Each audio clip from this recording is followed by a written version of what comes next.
श्री शिवाय नमस्तुभ्यम। हर हर महादेव। 24 अक्टूबर से शुरू हुई 3 दिवसीय शिव चर्चा आज 26 अक्टूबर को पूर्ण हो गई है। इस शिव चर्चा में गुरुजी ने धनतेरस, नरक चौदस और दिवाली की पूजन विधि बताई है। आज का वीडियो बहुत ही उपयोगी होने वाला है। आज की शिव चर्चा में गुरुजी ने दीपावली की पूजन विधि बताई है। साथ ही दीपावली की रात्रि में 11:30 से 12:30 बजे के बीच करने वाले एक सरल और बेहद आसान उपाय की जानकारी दी है, जिसे आपको एक बार अवश्य सुन लेना चाहिए, क्योंकि ये उपाय आपके घर के भंडार कभी खाली नहीं होने देगा।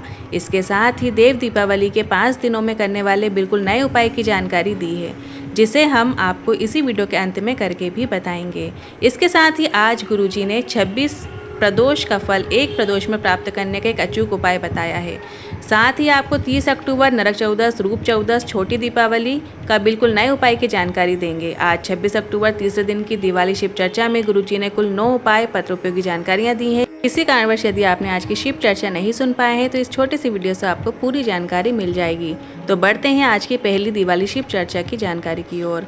कल के वीडियो में हमने पीपल, बेलपत्र और आंवले के वृक्ष की पूजन का विधान बताया था। अगर आपको पता नहीं है तो बता दें, गुरुजी ने 30 अक्टूबर, जो कि जिस दिन नरक चौदस पड़ रही है, जिसे हम रूप चौदस और छोटी दीपावली के नाम से भी जानते हैं, इस दिन किया जाने वाले एक नए उपाय की जानकारी दी थी और इस उपाय को सभी से करने को कहा है। आपको एक कलश में जल भर लेना है और इसमें थोड़ा सा इत्र डाल लेना है। अगर आपको इत्र नहीं मिलता है तो आप लाल चंदन या पीला चंदन भी थोड़ा सा आप डाल सकते हैं। और ये जल आपको बेलपत्र और पीपल और आंवले के वृक्ष के नीचे 30 अक्टूबर को अर्पित कर देना है।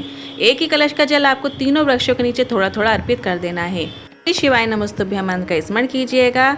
इस उपाय को करने से जीवन में सारी परेशानियां दूर होती हैं और जो रोग चल रहे होते हैं वो रोग भी दूर होते हैं। 3 माह के अंदर आपके दूर हो जाते हैं। बढ़ते हैं अगली दूसरी जानकारी की ओर। गुरुजी ने बताया, एक प्रश्न किया, लक्ष्मी जी जो हैं नारायण भगवान को ही क्यों प्रदान की जाती हैं?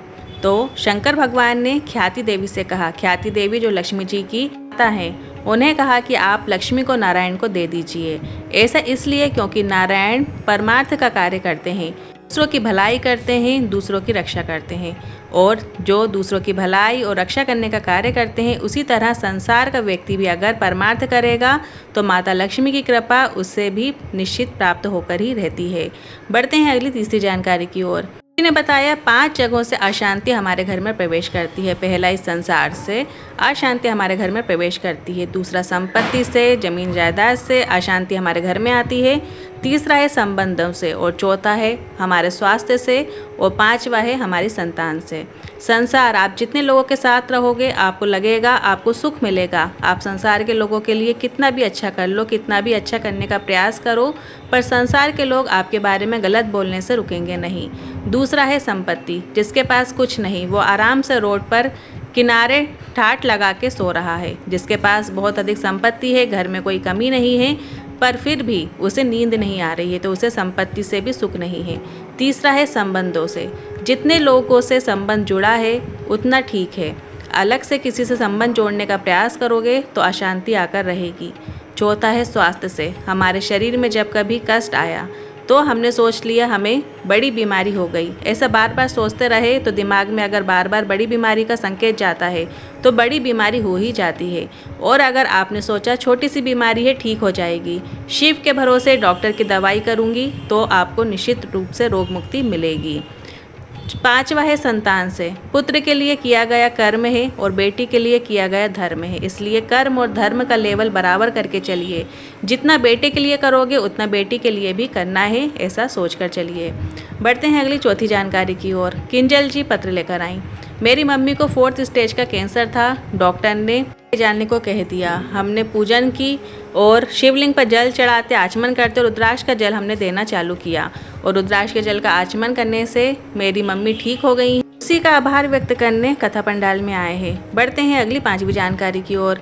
अभी आपको बताया कि संसार, संपत्ति, संबंधों से, स्वास्थ्य से, संतान से, इन 5 जगह से अशांति आती है, पर इन्हें रोकने के लिए आपको एक सरल और आसान उपाय करना है। कार्तिक की पूर्णिमा के पहले दिन देव दीपावली का दिन कहलाता है। कार्तिक की जो पूर्णिमा होती है उसके एक दिन पहले देव दीपावली होती है।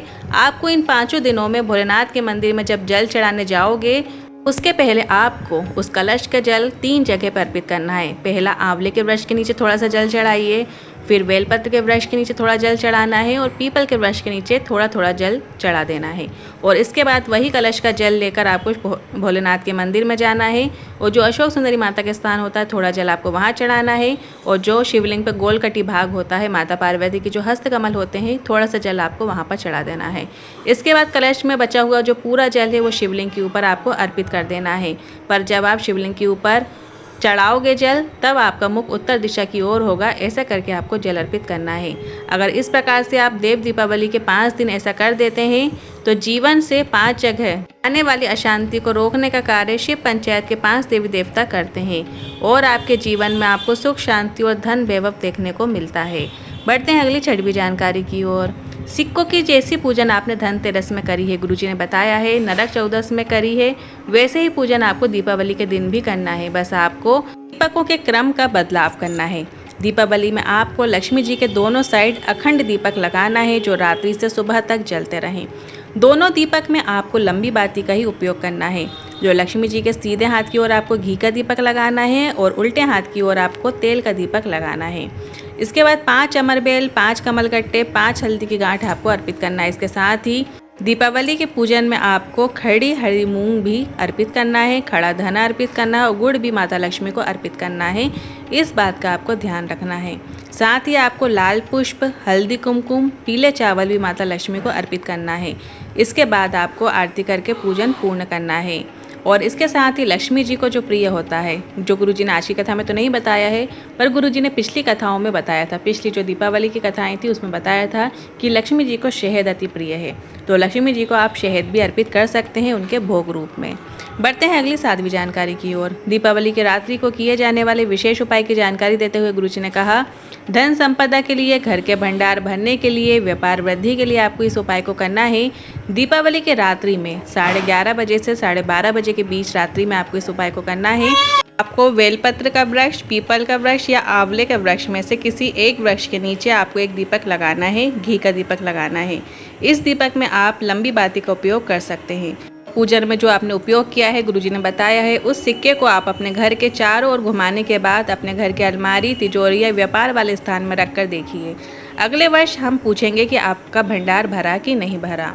बढ़ते हैं अगली 8वीं जानकारी की ओर। कार्तिक के महीने में दीपदान अवश्य करना चाहिए, पर आपको तुलसी के गमले के अंदर दीपक नहीं लगाना है, नीचे रखना है, सामने साइड रखना है, थोड़ा दूर तुलसी के आपको दीपक लगाना चाहिए। बढ़ते हैं अगली 9वीं जानकारी की ओर। गुरुजी पंडित प्रदीप मिश्रा जी के आगामी कथाओं का शेड्यूल इस प्रकार है। गुरुजी की आज की कथा के बाद अगली शिव महापुराण कथा 4 नवंबर से 8 नवंबर तक IMT ग्राउंड सेक्टर 66 फरीदाबाद में हरियाणा में रहेगी और इस शिव महापुराण कथा का नाम रहेगा स्कंदेश्वर कार्तिकेश्वर शिव महापुराण कथा।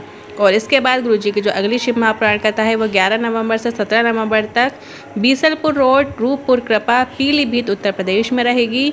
और इस शिव महापुराण के बाद गुरुजी की जो अगली शिव महापुराण कथा है वो 20 नवंबर से 26 नवंबर तक काशी में रहेगी। सतुआ बाबा गौशाला में डोंगी पड़ाव में रहेगी। बढ़ते हैं अगली 10वीं जानकारी की ओर।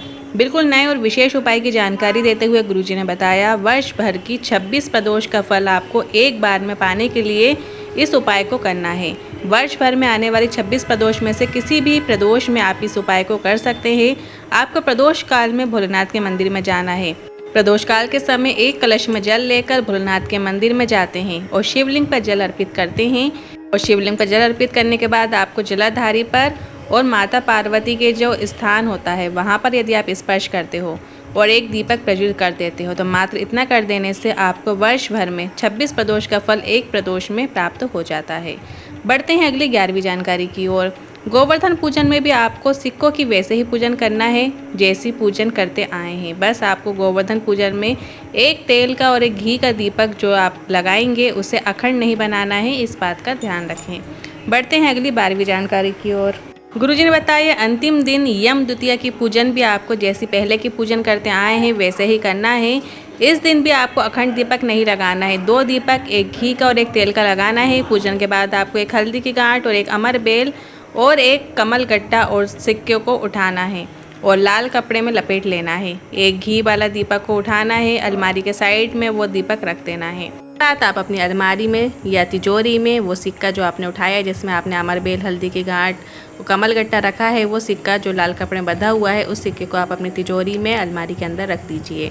और जो दीपक आपने अलमारी के सामने या बाजू में रखा है, उसी दीपक से आपको सिक्के की आरती कर लेना है और इस दीपक को अपने किचन में ले जाकर रख देना है। दीपक अपने पूजन स्थल में रखा है, वही रखे रहने दीजिएगा। एक ज़रूरी बात गुरुजी ने आज कहा है, आप जो 5 दिन की पूजन कर रहे हैं उसमें आपने दीपावली तक हल्दी की गांठ, अमरबेल और कमल गट्टे जो अर्पित किए हैं उन्हें वहीं रखे रहने देना है और गोवर्धन पूजन के दिन और यम द्वितीया के दिन आपको उन्हीं की पूजन कर देना है, वहीं से उठाकर वहीं अर्पित कर देना है। नए अर्पित करने की आपको आवश्यकता नहीं है। आप सभी का ये प्रश्न था कि हम हर दिन क्या अलग अलग कमल गट्टे, अलग अलग हल्दी की गांठ अर्पित करें, तो आपको ऐसा नहीं करना है। आपको वही कमल गट्टे, वही हल्दी की गांठ आपको चढ़ा देना है। आज के इन उपायों से संबंधित, वीडियो से संबंधित मन में कोई सवाल या क्वेश्चन है तो आप कमेंट के जरिए पूछ सकते हैं। वीडियो थोड़ा भी उपयोगी लगा हो तो वीडियो को लाइक करके कमेंट बॉक्स में हर हर महादेव ज़रूर टाइप कीजिएगा। साथ ही हमने एक व्हाट्सएप चैनल बनाया है जिसमें रोजाना की विशेष तिथियों की जानकारी आपको प्राप्त होती है। यदि आपने अभी तक व्हाट्सएप चैनल ज्वाइन नहीं किया है तो हमने कमेंट बॉक्स में व्हाट्सएप चैनल की लिंक कर दी है। आप उस लिंक पर टच करके हमारे व्हाट्सएप चैनल को ज्वाइन कर सकते हैं। हर हर महादेव, श्री शिवाय नमस्तुभ्यम।